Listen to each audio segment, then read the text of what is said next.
ne ndax loolu du ko porter préjudice bu ñu xoolee si présidentielle bi nga xam te ni si lañ génn am na si ay kilifa si opposition ñoom te ni amaana seen doxalin xaw na jege Ousmane Sonko waaye nekkul moom la ñu àndaloon. ku mel ni Mamadou Lamine Diallo Abdoul Mbaye Thierno Alassane Sall ak ñeneen. ba si sax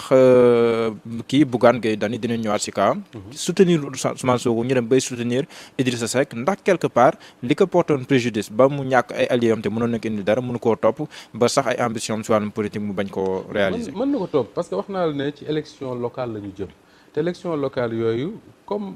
élection wu maire léegi suffrage universel direct la forcément soo demee si yenn gox yi da ngay soxla ay alliés forcément et tey su fekkee ne dafa singulariser wu dans la classe dans l'opposition en conflit avec Idrissa Seck en conflit avec Bougane Gueye Dany en conflit ak ñeneen ñi nga tudd mais mën na am xëy na bu ñu demee ba ci cëppaandaw ko ñooñu également ñu faire payer ko li nga xam ne moo doon ces prises de position mais tout est question de lan la ko jaral pour man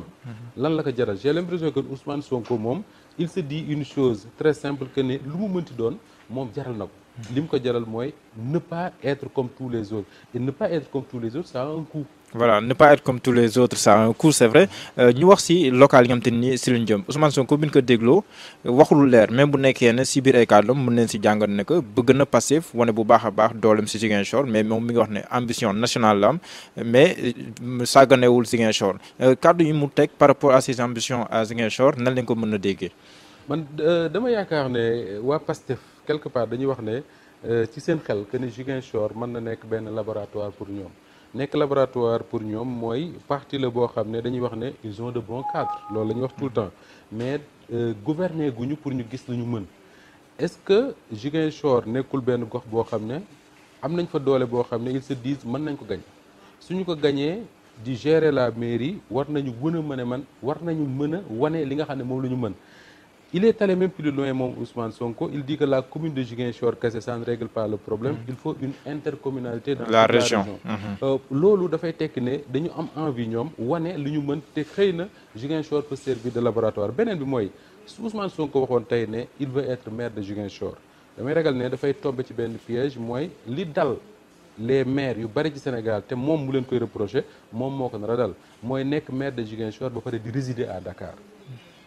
bari na Sénégal ñoo xam ne ay maire lañ ci localité yi nekk duñ fa résider waa Pastef souvent dañuy wax ne ñooñu même dans leur localité yi ñu nekk amuluñ seen localité ay njëriñ parce que xamuñu lu fa xew tey jii Ousmane Sonko si jamais il dit je suis candidat à la mairie de Ziguinchor peut-être il a des chances de gagner mais s'il gagne et que moom ci boppam xam na leer na ko ne du fa toog pour gérer la mairie ses ambitions sont nationales il sera plus présent à Dakar et tout dafay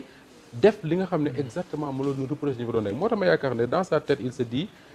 je peux donner ma caution à Pastef pour aller à la conquête de la mairie de Ziguinchor mais suñu ko gañee ñun waa Pastef ki nga xam ne moo fay nekk day nekk koo xam ne ku fa dëkk la koo xam ne ma ngay résider foofu tout le temps su ko defee bu boobaa dinañ wan waa Sénégal ne ñun lii la ñu mën je crois que loolu mooy le sens de son discours et non peut-être Ziguinchor ne m'intéresse pas le Pastef est particulièrement intéressé par la ville de Ziguinchor. mais bu nekkee ne par exemple charte yi nga xam te ni moom la ñuy tànnee kilifaay bokk moomeel dañ koo soppi ñu ne par exemple il faut que yow boo jiitee liste bi rek bu nekkee sa liste moom moo gañ automatiquement yow mi ko jiite yow yaay nekk maire ndax kon Ousmane Sonko jiitewul liste ndax Pastef am na ay chance samp keneen mu mën a nekk maire Ziguinchor. réforme boobu nag Mohamed mooy réforme bi nga xam ne je crois que le régime de Macky Sall bu ñu doon def son bilan dinañ wax ne bii bokk na seen réforme yi gën a baax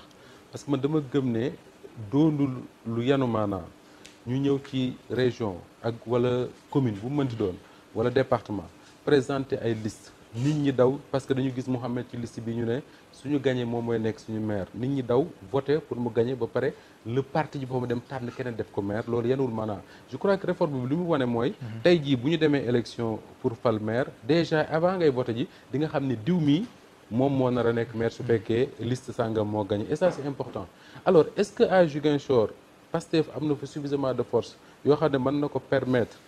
su fekkee ne Ousmane Sonko présenté wul moom mu gagné man dëkkuma Ziguinchor je milite pas la enfin je milite dans aucun parti politique donc mënu ma xam exactement lan moo fay seen ay force wala déet xaw ma ko très sincèrement. mais est-ce que kàddoom rek doy na la ce que je sais mooy la caution Ousmane Sonko forcément ak ku mënti présenté foofu dina am lu mu koy andil. ñu dem tamit si attaque bi mu bon du ma ne attaque bi mu attaqué mais kàddu mi yëkki ba Bougane Gueye Dany xaw si gis boppam ba tontu yi tamit ba di ko fàttali sax li xewoon 31 décembre bi tamit loolu réaction wu Bougane Gueye Dany tamit ndax fu mu toll nii luñ doon xaar si moom la wala boog ndax tamit kàddu Sonko yi mën nañ comprendre que mu suscité réaction. problème bi mooy fan la wax ji jóge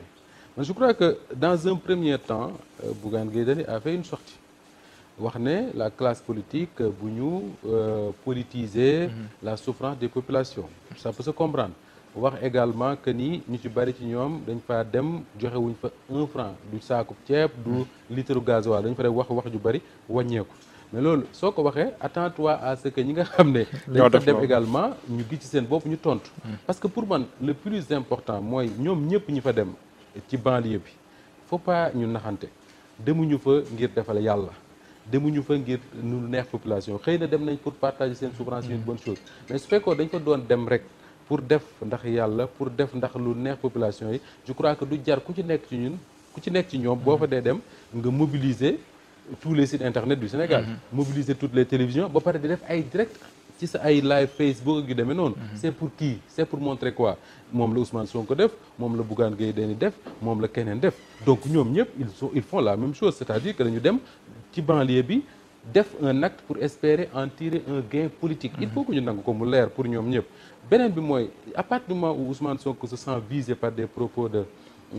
Bougane Gueye Dany il attaque alors quand il attaque également moi je l'ai écouté dégguma mu cité Bougane Gueye Dany mais même Bougane dans son texte bi nga xam ne moom laa lire sànq ci suba moo ci moom il dit tudduma mais xam naa ne man lay waxal alors ci tontoom également am na ay arguments yu bari yu mu ci joxe yu bari mën nañ ci d'accord ak moom mais bi nga xam ne peut-être je partage pas cet argument là mooy de dire Ousmane Sonko dafa fàtte ne moom moo taxoon ñu xaw a tëj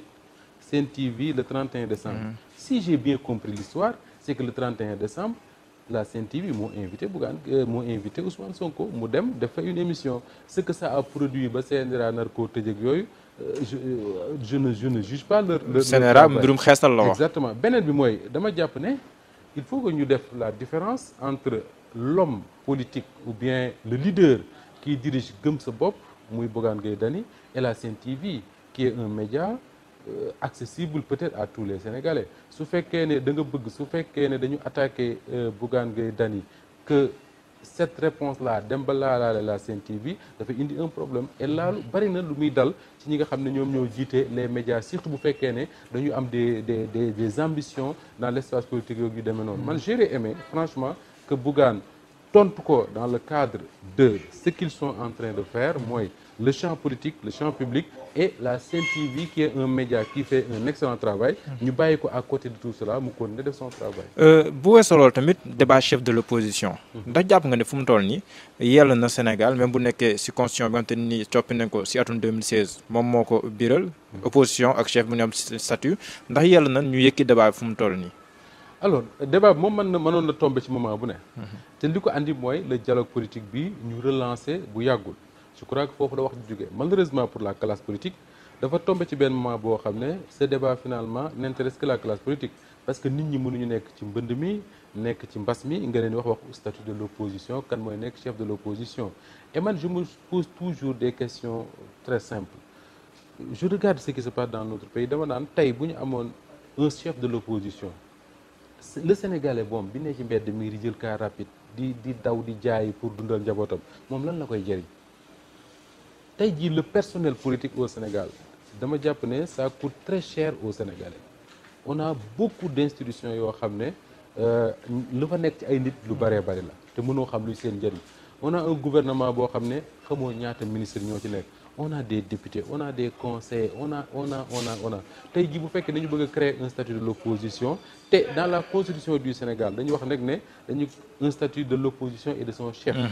mais ba léegi waxuñu ñu yow en tout cas man xaw ma ko peut-être yow soo ko xamee nga wax ma ko que ce chef de l'opposition là buñ ko désigner lii mooy nekk njëriñam lii mooy nekk li nga xam ne moom la ko état bi ameel est-ce que dafay nekk parce que dañoo ne rek dans la constitution actuelle que c'est la loi qui va définir exactement voilà cette loi là il faut que mu leer est-ce que tey dafay nekk comme dans d'autres pays nga xam ne day nekk quelqu'un boo xam ne état bee koy ameel oto bu muy dawal jox ko garde du corps jox ko flèche bu dee génn jox ko benn caisse boo xam ne moom lay organiser ay activités ak affaires yooyu